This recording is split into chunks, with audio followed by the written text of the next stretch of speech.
Hello, everybody. Welcome to MSP Unplugged. I'm your host, Paco Lebron. This is a place to learn how to run your MSP, whether you are a nimble MSP or leading a team for the journey. This is the place for you. Let me go ahead and introduce my co-hosts, my partners in crime. First up, we have Rick Smith over at Renactus Technology. Rick, how are you, my friend? Doing good, doing good. As I like to say, any better than it be a sin, but life's good. Awesome. And we also have Corey Kirkendoll over at 5K Technical Services. Corey, how are you, my mans? Hey man, doing well, man. Trying to brave this chilly weather down here in Texas, man. But it's all good. I hear that. It's been definitely interesting on the weather front. It is cold. And so everyone I talked to this week who has said actually that exact thing, they've been saying, yeah, it's about 30, 40 degrees, 50 degrees. Yeah, it was 3 earlier this week. And now it's at a nice balmy 22 degrees. So, but anyway, we're going to kick this thing off as we always do. We're going to catch up and then do a tip, trick, or story that we have that happened for the past week. Actually 2 weeks because we were off last week because of the holidays. So I started off with Rick. Rick, anything you want to share, tip, trick, story for the last couple weeks? Well, first off, I hope everyone had a great Thanksgiving. I guess for me, quick tip is just as the year's winding down now, you know, we're in the this time, I guess we'll be in the second week of December when this is airing. So, you know, don't lose focus on or get caught up in that end of the year lull that happens with everyone. It's a good time, it's a good opportunity to take advantage of some things, catch up on some work that you may have been missing because, you know, the offices may be a little emptier. Your call volume may go down a little bit, or, you know, your ticket volume may go down a little bit. So I would just suggest, you know, I do recommend for everyone, and I've said this before after I took my little vacation for the first time in a long time, that I do recommend that everyone, you know, take some time to yourself, but also it's a good opportunity to just take advantage of the lull and get some of those little things, maybe some administrative things, some things you maybe want to take advantage of, catch up on your documentation or whatever it may be. So take advantage of the lull that we have, that we're going to go into right now for the next 3 weeks, I would assume, and get some of that done. But also do take some time for yourself, relax a little bit, and get yourself geared up for 2025 because I think the roller coaster will begin then. No doubt. Corey, what you got going on your side over there? Yeah, man, I like to echo what Rick is saying, man. This is the time, man, when you have these lulls and slow periods. It's kind of hard saying that as MSP because every time you say that, man, you got to knock on some wood or something, man. You know, actually knock on some wood, right, to see what's going on. But I take some time, man, to really start to think about and be specific about 2025 and about what you want to do and plan it out, right?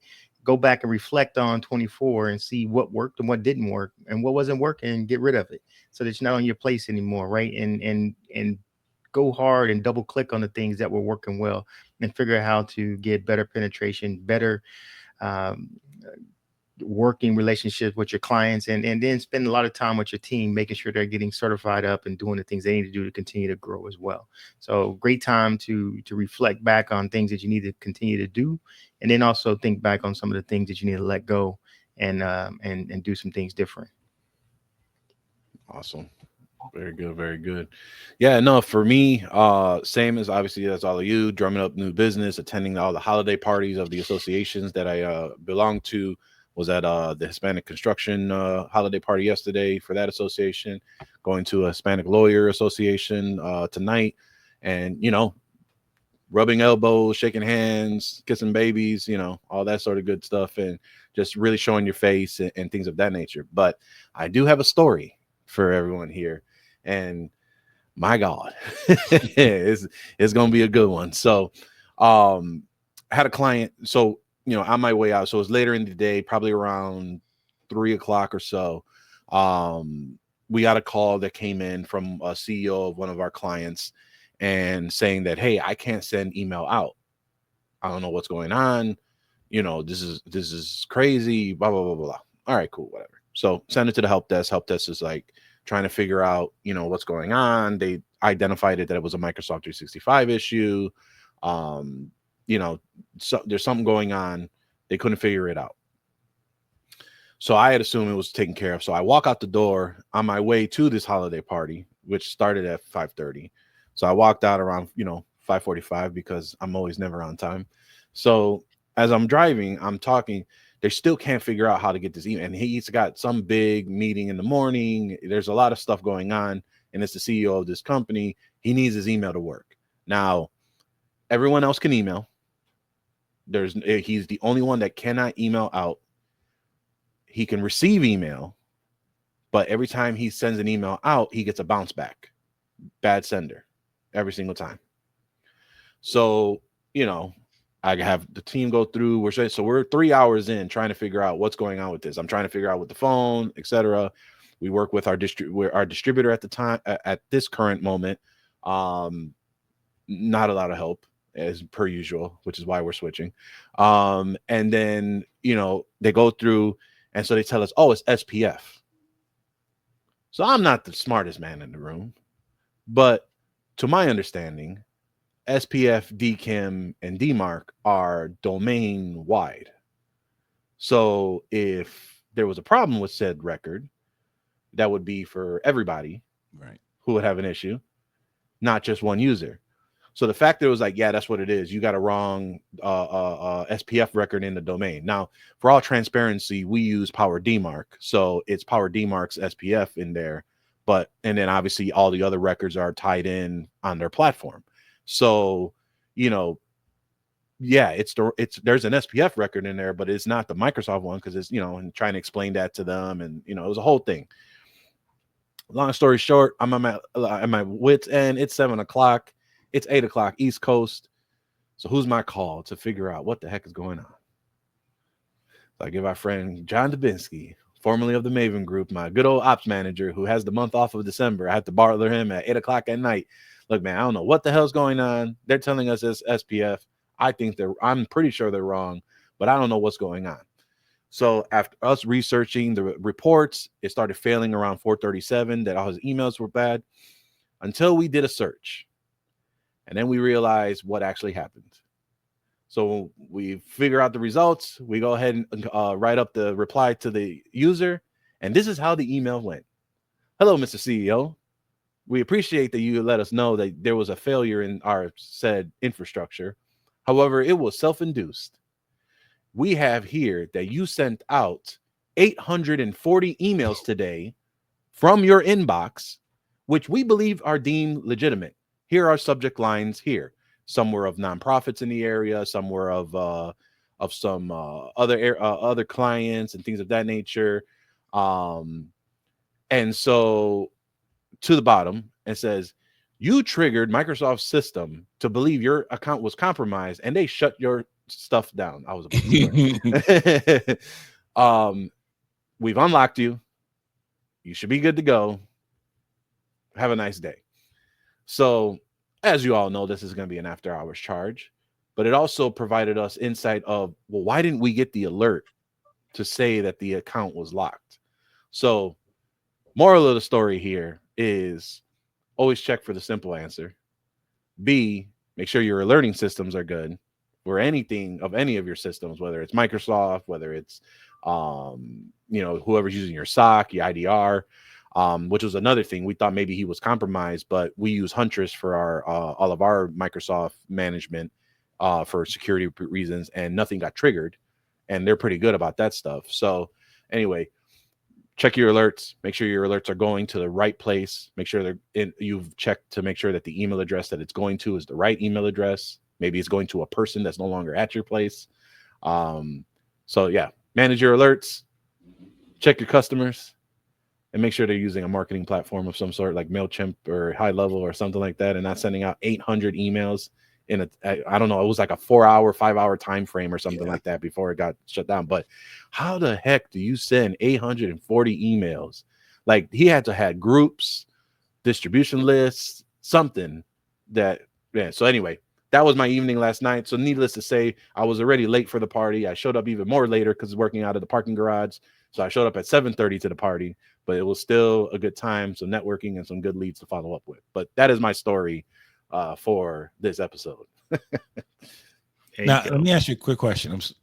Is there an alert to tell you that, and you guys didn't have it turned on, or is there not an alert for that? There is supposed to be an email, because this has happened to another client in the past where they were just sending invites out to all of the chief diversity officers at the time for this roundtable they were hosting.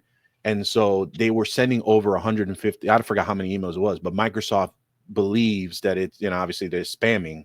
So they restrict the account. Now, normally there is a way to set up an email to the administrator to say, hey, so-and-so has been restricted due to malicious or suspicious activity. Go to Defender to check what the deal is or whatever. So there is something you can set up on there. It just the email was set up to the admin of that tenant, which that admin of the tenant does not have a license that we manage. So we had to change it to our help email so that it can create an alert inside of our ticketing system when that would happen. Okay. So maybe there's two lessons from there. One, make sure the alert goes to your ticketing system. Mm-hmm. And two, a conversation we should always have with our clients. We assume that they either know this or that they will never send that many emails out, right?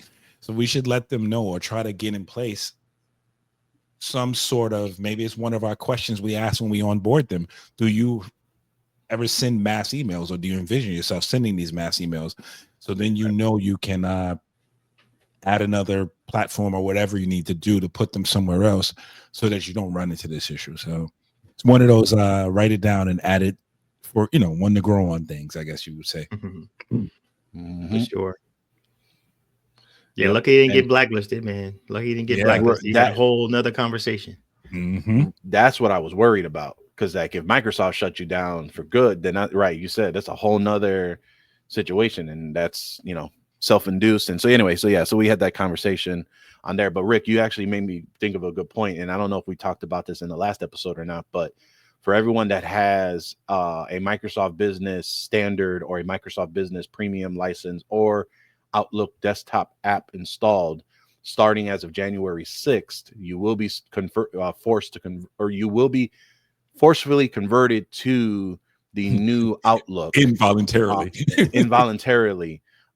You can toggle back, but they will be initiating this change. So this is going to be something you want to get in front of with your clients. I would obviously start having those conversations now, send out a newsletter, whatever the case may be, just to let them know that it's a change, and it's a very drastic change compared to Outlook Classic right now. What they're doing obviously is modernizing everything. For those that haven't tried the new Outlook desktop, we've been on it for a while just to get used to it. We hated it initially and just got used to it. But it does reflect much more like the web access version of Outlook right now. So I still hate it. I'm with you, but that's the story, Morning Glory. So that's go ahead and continue on moving here to our next topic for the show, and that's going to be pricing. So I know this was something that Rick wanted to make sure we bring to the forefront, so I'll go ahead and kick it off to him on to talk about pricing, how we get into it, and go from there. Yeah, well, if I'm starting, I'll say this. The old way of doing pricing for me is no longer the way I do it anymore. And that was, hey, Paco, what'd you charge for this? Hey, Paco, what'd you charge for that? I'm just joking. But that was a conversation we had years ago. We still debate back and forth. Not necessarily, we do ask what you charge, but more so, how do you come up with that price, right? And I think all of us, we've had this conversation a couple of times before, and each year, we evaluate. I go through and evaluate what we're charging for, compare that to what we're offering. Like, you can look at tickets, and for each client, the cost of doing business with them is different, right? And you base that on, there's a lot of things you base that on. How many users, how many tickets that come up, how many issues come up that actually takes manpower from you to solve those issues, right? And then so you'll find that sometimes your small client with 5 users or 10 users cost you more than your large client with 30 users. And that's just because of the volume of tickets and the volume of manpower that goes through. So taking those into account, I basically created myself a spreadsheet knowing what each client, tracking what each client cost me. Now that's kind of an estimate based on hours, based on tickets, and that's making sure that you track every time you talk to a client, because you can be, sometimes I'm sitting here, I try not to answer the phone anymore, but sometimes I'm sitting here and the phone rings, I'll pick it up. And then my bad habit has always been, I don't record that as a ticket. A client calls and asks me a question. Hey, I'm sitting here right now. I'll jump on and fix it for you, right? I jump on, do XYZ, takes me 5 minutes, 10 minutes, an hour. I never log the issue. So then I missed that time. So I'm going to make a short story long by just saying this. It's imperative that we track everything to know what our clients are truly costing us. And that's first and foremost what lesson I've learned the hard way. Now, again, to set up pricing outside of just knowing what it costs you in man hours, of course, you got to know what each client costs you per stack, or however you do this, list out all of your costs, all your stack, and how many users or whatever, however your price for it, what it costs you. Cost is very important to know then what you charge, right? So I don't necessarily, and I've tried really hard to set a single price and say, hey, we're at $150 a user, $175 a user for this, $200 a user for that. What happens is sometimes in my histrionics of this, $150 a user is great for certain clients. It gets me that 30, that profit margin I'm looking for. But $150 a user is not the same for a different client. So essentially, I try to take into account that history. So I have a standard price for everything, and then I basically use a multiplier based on what I think is coming or what kind of client I think this is going to be. That multiplier will change that price, that base price, based on the client, right? So again, when you do a discovery call and you learn everything, you can somewhat get an idea of how much work this is going to cost you, right? Again, it's always going to cost you a little bit more the first couple of months to get things in your onboarding process, to get things right, because no matter how much you think you've discovered, you find a few more things that somehow you missed or somehow wasn't accounted for. The client didn't tell you, you didn't see it, or whatever the case may be. And IP addresses start popping up out of nowhere. And you're like, oh yeah, that was the other two laptops, but they weren't on, or we didn't have them here when you came the last time, or whatever. So I take into account, so I have a base price that I think works, but then I have a multiplier that changes that number. So for that reason, I never advertise a price. And when a client asks me, what does it cost? I give them a range, and I say each situation is unique based on, based on you and how you do business. So that price will be somewhere in this. let's just start out. I'll say it could be anywhere between $150 to $200 a user, right? In their mind, they'll take the number in the middle and say 175, probably, right? And so, we may fall into that area. But it's never, I try to do it that way so that if I come in higher than I'm in that range somewhere, and they're not surprised, and it doesn't throw them off. But no, that makes sense. And go ahead. I'm sorry. No, so I mean, I was saying, like, I think that being able to figure out how to do so that's how you're currently pricing right now, right? Right. You're able to generate this and isolate cost, and obviously this is the why, because we can't just, hey, that's the price, and be able to pick it out of the air. But really quick, before you kind of go on and like talk about how you're like going and presenting this to clients, Corey, how are you currently pricing now? And why is that the way you're pricing? Yeah, man. So first of all, one thing is, I think Rick is hitting up is having your PSA set up right with your contracts in it, so that you can actually truly track utilization, is where it really comes down to. If you're only billing out of QuickBooks or Zero or whatever that is, there's no way you're really throwing, doing a wild ass guess, right? You're throwing a wag at it, right? Because you don't know what your utilization is, right? So that's the first thing. The next piece is I look at it is my price is the price, right? And so let's say I'm at $165 a user, whether you're small or big, that's my price. And then way we able to accommodate that is that depending on whether you're going to go with me with a 1 year, 2 year, 3 year contract, right? That's where you get your percentages off from that perspective, because my price is whatever it is. If you go with a 1 year contract, it's 165 times whatever it is. That's your 1 year deal we're in. If you go 2 years, I may give you a 5%, 2 years, 3 years, you get a 10%, because in the day, it's the value of the total value of the contract. I only have two prices. I have what we call it's called a 5K enhanced client care. And that's our full package. You get all the security, you get everything we do. We chose a long time ago that in order for me to secure you, if you're not running my stack, you're not my client, period. And then we do it on a per user basis. And then we also have a per device, because we work with a lot of pieces that have like a machine it's a user not attached to, whether it's in a manufacturer place or whatever it is. The only thing that's different in that situation is there's no user in there, but it still has to run my full stack. Right. So we charge them based on that. And then if I get a case or a call on that machine, then it's billed at a TNM machine on that machine only. But everybody else, they get the full deal with support that they want to get done. The only time I vary from that price is that, like I say, is I'll either work on the onboarding fee to spread it out over time, or I discount it if you want to go to multi-year.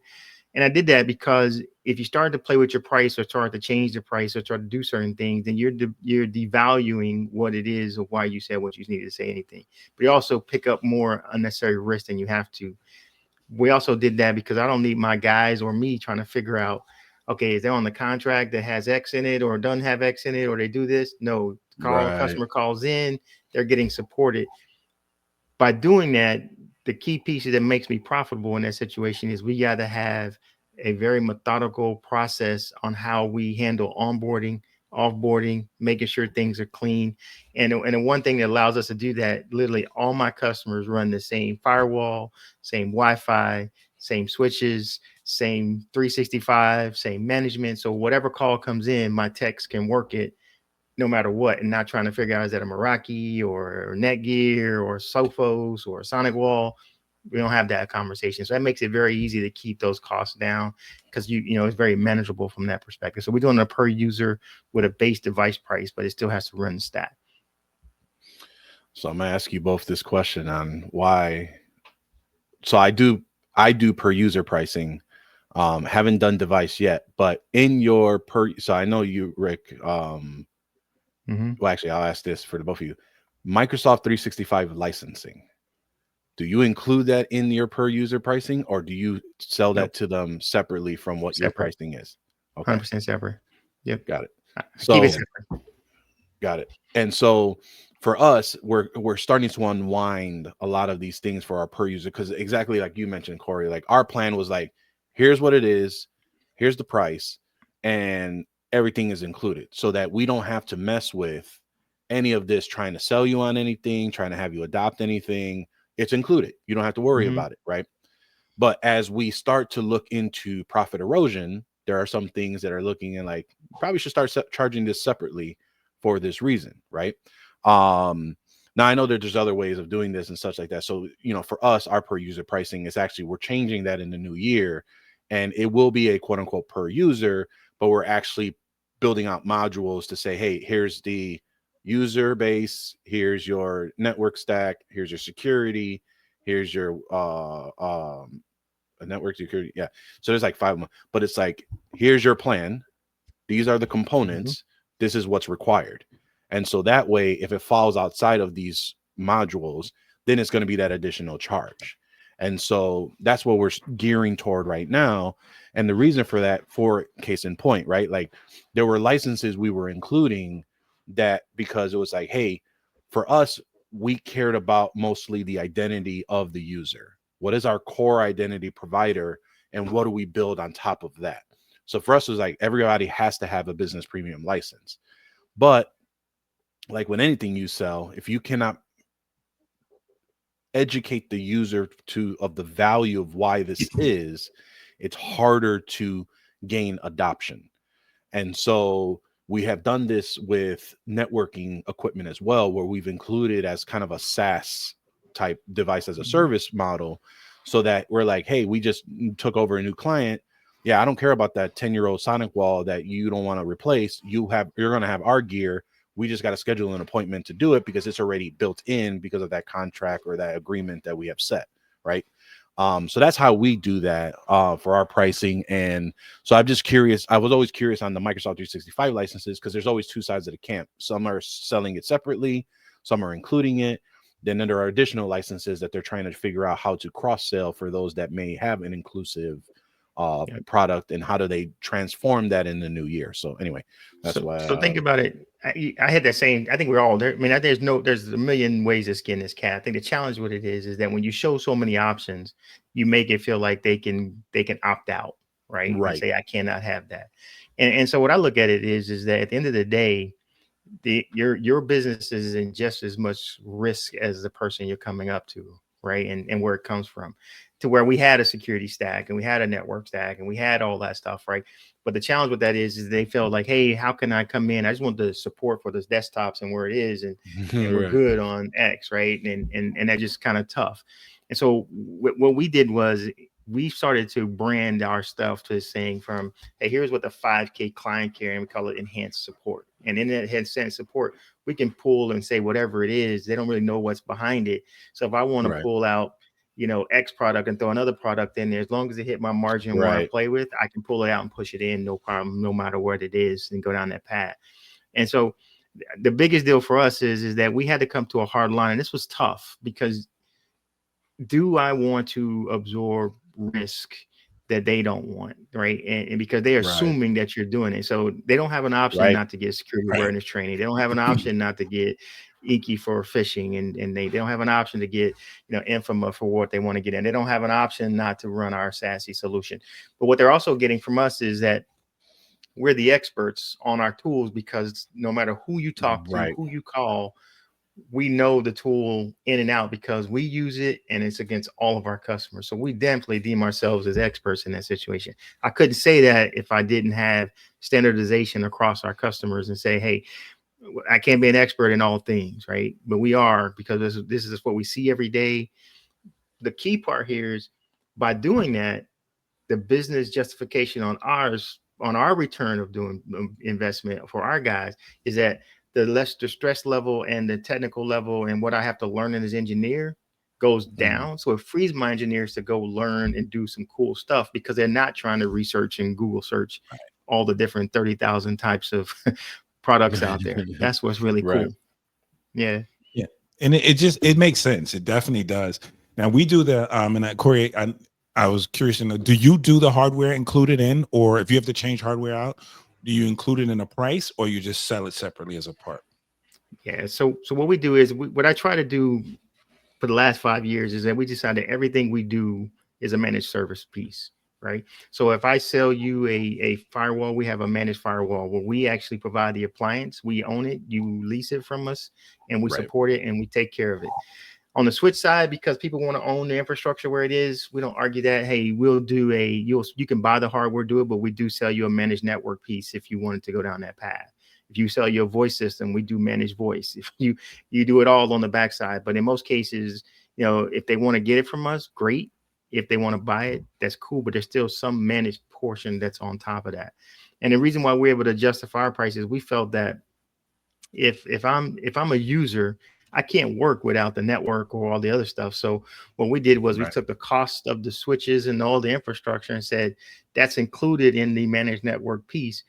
But what we did was we knew that, because we know what the utilization is, we know that typically this is the thing, that if you don't know how long you spend on a case before it starts to go south, and typically most MSPs should not spend no more than 5 or 10 minutes, 15 minutes max on that customer before they start losing money, right? So that means your procedures and everything have to be on point to make sure you do it. And the only way you really know that is my utilization is where it needs to come from, that says, hey, we're spending a boatload of cash on this customer, and we're not making any money. We're not really profitable as we should be, because what do we need to go back and fix? What do we did not automate? What did we did not do right, and go fix that.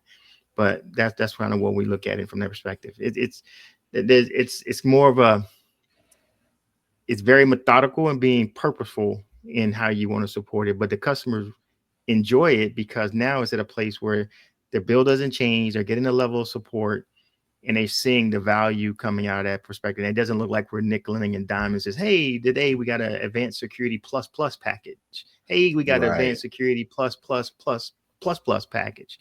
It's included. We got you covered. We're going to train you. Here's where it needs to go. And we move forward. And that's what we end up doing. Yeah, because I've decided I've been going back and forth with this, and I just sell the hardware piece outright. Right now, in our plan, all of those services are already, we charge for those services. So we're going to charge you for hardware for switch monitoring and managing your firewall and all this. There's a chart that's all in our management fee, which is all part of what you pay. Even the management of Microsoft 365, which is why we separate it out, right? You're paying for the license here, but somebody still has to manage it and run it. And it's not in that $23 or $22 or $26.50, whatever the number is now, that you pay for the license. We still have to manage it. So we don't list it out as, we just say, again, when we give a package, we say, hey, these are all the things that are included. And like you, Corey, I've like both of you, I've learned you give, and Paco, you and I had this conversation, I think it was yesterday. I try to more so now focus on the results or the benefits the customer gets than the service itself, because they don't understand the service, right? Let's be honest. Most of the stuff we list out as the services we do on our website, they don't really know. We had this conversation yesterday, Paco. What is cloud service? What does a client think cloud service is versus what we think cloud services is, right? So I try more so to list out the benefits of, this is what you're getting in this package. This is what we offer. They don't necessarily know if that's 10 components or 100 components, because they don't necessarily care. What they care about is when they call and there's a problem, you're able to fix it, and you're able to fix it quick. So we've changed the language, I guess you would say, in the way it's written, so that they see it a little bit different. And these are the benefits. Like even on our website now, we're working on the website, and it's basically saying what we do and what we help with won't list all of these different things. It really lists how we solve your problems, because that's all they really care about. But we take that fee, that cost. This is what I talk about too, about having that idea of that, again, relying on your PSA and being consistent with it, because then you know the utilization, so you know what it truly costs you, and you can break it in. And then like again, we go with that I go with that change in price, because again, I can we can set it up exactly the same for 5 different customers, but there's always that 1 or 2 customers that every other day she can't remember her password. Every other day, you know what I mean? Every other day she tells you, oh, the system did an update and I can't do this now. I can't do that. And it's usually a lot of just busy work, right? You got to go in and say, hey, oh, you didn't do this, or you got to, like a client the other day called, I can't find, when I open up my we work with a lot of optometrists. So when I open up my Office Mate and I go to see the visual field and I click the link you gave me, I can't find it. The issue was, I read this in the notes. The issue was she didn't bother to sort the thing by date. She just wanted the one to pop up as opposed to the 10,000 that she has in there. So it's like little things like that. No matter how many times you tell them, it kind of just happens. So when we know that we have those kind of situations, that's when I add that multiplier on for service, because 10 minutes for my guys or for me to take out to do that is time they could be doing something else, right? For something silly. But so wouldn't you make a KB for that on your website, so you can just email them the link and say, hi, we've talked about this, doc. Here's the information below, just in case you forgot. Yeah. And then you know what she says? And somebody just show me how to do it again. Here's the video that gives you the step-by-step thing on how to do this. Okay. So here's my answer to you on that. That video, that KB, that still takes man hours to do, right? So absolutely. I get it that, yes, I'll send you that link to that article to show you how to do it. I'll hold your hand as well and give you the pictures to show you what it should look like. But again, I am going to charge for those things because I'm still getting a call. I'm still getting a ticket, right? And it's just, I mean, it's not everyone that's like that, but you know, some when I look at it and I see that from one client, we got 323 tickets for a 6-person office, you know, for the year. And then, you know, for another client, you know, we got 66 tickets for a 25-person office. Yeah. There's a disconnect somewhere, right? And this is not to say, it's just that some places are, some people believe when they pay for support, it should be for whatever they want the support for. So if I want to call you to ask you how to turn on the monitor, you need to answer the phone and tell me how to turn on the monitor, right? Because that's what you told me. So you got to get $1 out of 15 cents, brother. You got to get that $1 out of 15 cents. You know, I think that, you know, I think this could be its own episode as well for utilization, because I think there's two factors here. One, you know, I don't know if those listening even know how to calculate their own, like, how do you calculate utilization in their ticketing or PSA? I think a lot of us are using, or a lot of our listeners are using the PSA as a ticketing system and not realizing the amount of good effort and information that can be pulled from that to discover utilization. That's one. Two, I think that, you know, there are certain frameworks and ideology for utilization and what you want to charge for that, right? So like for us, the way we determine utilization is through 4 types of work following the book, The Phoenix Project, which is it unplanned business project, internal project, or change requests. And then from there, you can identify what is the problem with your client. Are they just lacking of education and that's on you to provide that education? Or is it truly something broken and how do you fix it? And so there's 2 different frame of minds versus how much time to spend on, you know, resolving the issue, but also figuring out what's the root cause to truly resolve the issue, right? There's a difference between trying to fix a toothache and just giving somebody aspirin versus doing a root canal and making sure that it's all taken care of, right? So yeah, there's that way of being able to say, how do you do it and how should you do it, right? And so, you know, I think that's a great podcast episode you probably should talk about in another time. But B, this may even be an MSP Unplugged office hours, because me and Rick are on a PSA. I have access to my previous PSA and I can probably show how I used to do it there. If not, I think they even published a blog article about it. Corey, I think you're on a completely different PSA as well. So this may be something where we can just show those how we're tracking our own utilization in these platforms. And if you are using said platform, it should hopefully work out, right? So might be something to of discussion as well. But bringing it back into pricing, you know, we've gone through how we've come up with pricing, right? We've talked about how we really should be figuring out what's the utilization, how things of that nature. We've talked about how we're raising rates next year, right? But I want to kind of give a little twist on that, right? Where very much a value-centric question, and how do you all present this to your clients? You know, you have a client that loves you, they love support, but they're just like, man, this price is crazy for what they're paying you. And they've made these comments of, you know, yeah, that IT bill, you know, they make these sly comments where, you know, like, okay, they're not seeing the value of what's being provided. Now you're going to raise the rates again in the new year.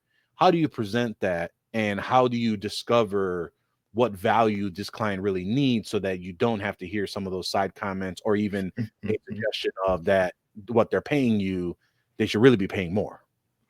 Yeah, I'll let either one of you kick in that. Yeah, I'll kick in first. I mean, I actually just went through this with a client, right? And just had that same conversation there. Their costs went up, everything went up, where it came from, that went up. Part of that comes from having regular contact meetings with them to understand that their business structure is changing, just like your business structure has changed. So they're aware their prices are there. We're not the only ones, right? Everybody's hitting it, right? Everybody got that email that, hey, we're changing things and it look like. So we do it. Sometimes with MSPs, we're always a little shy because we like, you know, we you know, ConnectWise or somebody just send us says, hey, we're increasing ours by $3, but we figure out, well, we're going to hold on to that and not spread the wealth out to our customers. But we need to make sure we get a better situation. And so what we did was I kind of took the conversation I had with the 1, 2, 3 year contract. Is like, right, I totally understand where you are and where it comes from. But what we can do this is that we can adjust the price some. But if we go into a longer year contract, we can work on keeping you where you are. Right. If you're not, and that's the piece, right, is that they may be either a month at that point where their year is up or their 2 years is up. If they want to re-up, they want to re-up into a 3 year contract at a different price, at that same price, and lock in. That 3 year price is worth more than that 5% increase all day long, right? And you continue to hold off. So that's a different conversation to have. They totally get the value, and I think they can do that. Then you can offer that opportunity for them to go down that path as well. Then you got to also really think about is that if they're having some conversations about the price, and this is always a tough one, is maybe it's a conversation that they may not be that customer for you anymore, right? Because they got to be having that customer conversation about all the other recommendations that you need to keep them healthy and continue to keep them moving forward, right? And so that's where you got to do some internal structure. But I get it, right? It's hard to let that $2,500, $3,000 customer go, right? Because they're doing something. But at the end of the day, are they aligning to where I want to go to be that quality client versus that quantity client, right? And that's some internal soul structure. You got to be at a place to be able to have that conversation, because it may be, I may have outgrown each other, and that's part of your 3% attrition that you should expect to happen anywhere as an MSP. Yep. Yeah, and I think the other thing about that too is it's just it goes back to knowing your client. And also, like Corey said, have those discussions with them. One of the things I vary, and I'm going to knock wood so I don't get myself in trouble, but I very rarely lose clients. And it's just really, we establish a relationship, and something that, you know, this is a truth that I won't say to a client, but they recognize it, and every MSP out here who's been doing this for a little while knows. It's very hard for a client to break up with you because you have it's a lot of work for a client. Just think about, I'll put it this way. Think about how hard it is for you to convince a potential customer to leave their current MSP and come to you, right? Usually it has to be after something drastic happens, right? So first and foremost, eliminate the drastic, right? Do this and eliminate the drastic. And that means, doing what you can to make sure that that the drastic doesn't happen. The second thing is, and I found this to be more valuable than anything else we do, listen to the customer and eliminate the small things and help with the things that doesn't necessarily fall under your realm. So if you're talking to a customer, how many times are you getting, just like this conversation, we have this conversation, we get off on a sidetrack about something else, but I say it, and if Paco remembers later, hey, Rick has an issue with this, he came to me to talk about this, but he has an issue with that. It's not necessarily what I do, but I can point him in the right direction to get an answer, right? Clients really appreciate those things. And that this always happens, because when you talk to clients about stuff going on in their business or how you can help them or what you're doing to help them, there's usually something else that they're talking about that really has nothing to do with you. But all vendors end up paying the price for the mistake of one other person, right? Yeah. So if you can figure out a way to help solve that problem, it always makes you, puts you a step ahead and makes you one of those, it increases your value, I guess is the best way to put it, right? And then so that's one of the things that I've learned to pay attention to. And so I will talk to customers about other things. Hey, how's it going with the new M-Scope, the marketing stuff you're doing? How's this going? Have I know a guy who does this. I put a client basically in touch with somebody else who does marketing to help him with that.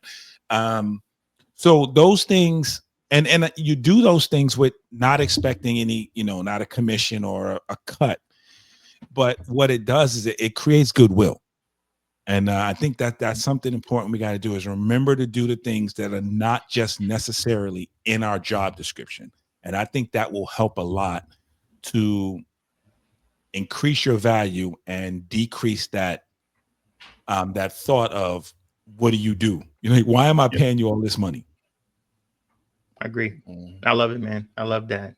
That's paying attention, right? That's being a true partner and that trusted advisor where you're looking outside of, you're looking to help them grow, right? When they grow, they can pay your bills. Exactly. Right? Right. You know, they get, you know, when they're not growing and they're having a challenge on that situation, yeah, that marketing thing ain't my deal. But that marketing thing, if they're not getting new clients, not growing, not doing whatever it is, we know that we're a cost. So you know that conversation is coming. I don't care how Right. great a customer is, right? If Exactly. they're not growing, they look at their costs. It's headcount, it's real estate or lease, and IT is right there behind it, or if not in front of it, right?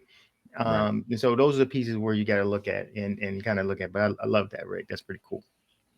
Yeah. I mean, these are all great like points, right? Is like figuring out really when, you know, it's all sales strategy, right? And cross sell and proving your worth and things of that nature. And how do you articulate that, right? And figuring out how to be able to explain, hey, since I've came on, you've had an increase of 30% in efficiency and things of that nature. But figuring that out and how to do that, you know, those are all definitely great topics for us to talk down the line. But when it all comes down to it, a business like ourselves or any of our clients care about three things. And that's going to be obviously increasing their revenue, reducing their cost, or expanding their market share. And if you can somehow provide the value and show them that you're doing of one of those three, you normally will maintain that stickiness with the relationship and trying to move forward with their, not their cost, but what I like to say, their investment and what they're trying to do to improve their business. So with that, I think we'll probably round out the show. And if there's any last minute items or any things that we want to talk about before we lasting words, I'll go ahead and kick it off back to Rick. Oh, back to Rick. Well, again, I'll just say this: take advantage of the opportunity we have with the lull in time, and maybe, you know, some of the stuff we talked about today. You can try to use that to you know, use some of the ideas here to put in place for how you go about doing business next year. One of the other things I want to stress to everyone, I talked to a lot of people, not a lot of people, but I talked to people during the week and say, hey, great podcast, or I heard you guys, you guys did a good job of this. Do us a favor, put it in the comments. You don't have to say you guys did a great job, but if you have questions, put them in the comments, or, you know, send us an email. It's always good so that we can use those comments, questions, even disagreements to stem to further conversation and maybe be more clear about stuff, or know what we you know, what the right steps are that we should be taking, or what you want to hear. So Send that's disagreements to REC at no. Yeah, send me all the trouble. But There you again, go. no, just I just want to, I think it's important, you know, I think it's important that you guys, you tell us where we're going right, where we're going wrong. I mean, that only helps us to be able to enhance the, you know, what we're trying to do here. And, you know, it could help us in our businesses too. Again, I say this all the time. What the three of us are giving is our opinion on how we do stuff. That doesn't necessarily make it the way it's supposed to be done. It's just it's our way of doing things, Yeah. and we don't necessarily know everything or are right about each way we approach things, which is good that we have three of us. And you, as you can see, we agree on some things, or we do some things a little differently, and that's great because we can learn and share ideas with each other. So I'm just going to encourage the audience to do the same, contribute, or, you know, let us know if you know what you're thinking. No, that's what's Corey. up. Man, I love it. You know, this is always this is a therapy session, man, to wind out the week and enjoy it. So and begin the week. You know, one of the things that we talk about that I didn't get a chance to bring in, and I think it may be a topic, is doing what we call old school, what your fully burdened labor rate is, right? Like, what is your true cost of doing business? Because at the end of the day, if you're in a true MSP and you're worried about managed recurring revenue, right? Your recurring revenue, at the end of the day, your recurring revenue and what you make should be everything you need to run and operate your business without one project, without anything else that's rolling, right? Because in the projects and everything on top of that is gravy, right? And if you're at a place where if you're not breaking even and your recurring revenue is not taking care of your monthly experiences before ever, that check should be in the bill and you should be good. If it's not there, then you really got to sit back and think about, where is it going wrong? Either I'm tool heavy, my prices are not right, I'm fat on headcount, which you need utilization to let you know that you're on, right? Mm-hmm. Or what does that look like? Because at the end of the day, that's where you really got to start at, is saying, hey, what is my true cost? If my true cost of doing business is $1,000 and I'm only bringing in $750 a month, there's a problem, right? Yeah. What's the You're deal? donating. Now I can go back and figure out where my costs are. It's either I got 3 or 4 tools doing the same thing and I got happy because I saw the shiny ball and bought into some stuff, or I got too much head count, or I'm in a building or somewhere that I don't really need, then I need to pull down somewhere else.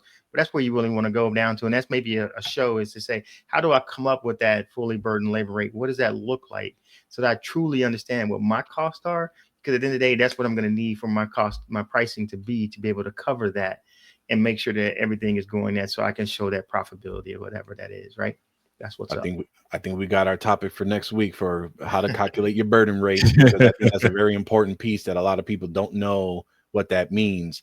If you want to get some homework, there is a book that I read that Chris Tim wrote. I believe it was called PSA Impact, I believe, or we'll make sure it's in the show notes. But there's a book that Chris Tim had wrote. He was doing a lot of consulting for Autotask at the time. He's doing consulting for Halo and a couple other PSAs.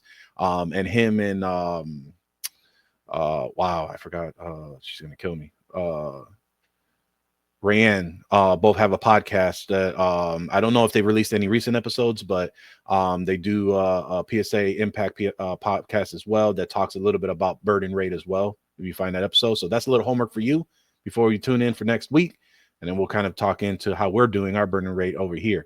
The other piece to it too is exactly like what Corey said. You know, your true cost, you got to figure out what's the deal. And if you're evaluating your tools, you got to understand it's, and this is a phrase that I steal from my good friend Juan Fernandez: a vendor can check a box, but it doesn't necessarily mean that it's going to bring you checks to your mailbox. So with that, I'll leave you all to your amazing week, because this will be obviously coming out on a Tuesday. Tune in every Tuesday, or watch the video podcast over at youtube.com/MSP Unplugged. We do appreciate if you like, subscribe, and hit that notification button so you can be notified whenever there's a new episode available. But we also are with you on the go. We're on your favorite podcatcher app. We're on Amazon Music, Spotify, Apple Podcast. If you like what you hear, toss us a review. You know, have a couple other like-minded MSPs listen in and share the wealth this holiday season. We appreciate you. Oh, there's one other thing. We will be making some, I know we've been getting a lot of feedback on TechCon Unplugged, and we will be making some announcements probably in January of what that's going to be looking like. What's the future of TechCon Unplugged, how we're going to be engaging with the community for MSP Unplugged, and maybe, just maybe, Mr. Smith will have that good old portal set up for everybody to join in so you can see all that great content and things we got coming up. But stay tuned, and we appreciate you all for thanking you for listening, and we will see you next time on MSP Unplugged.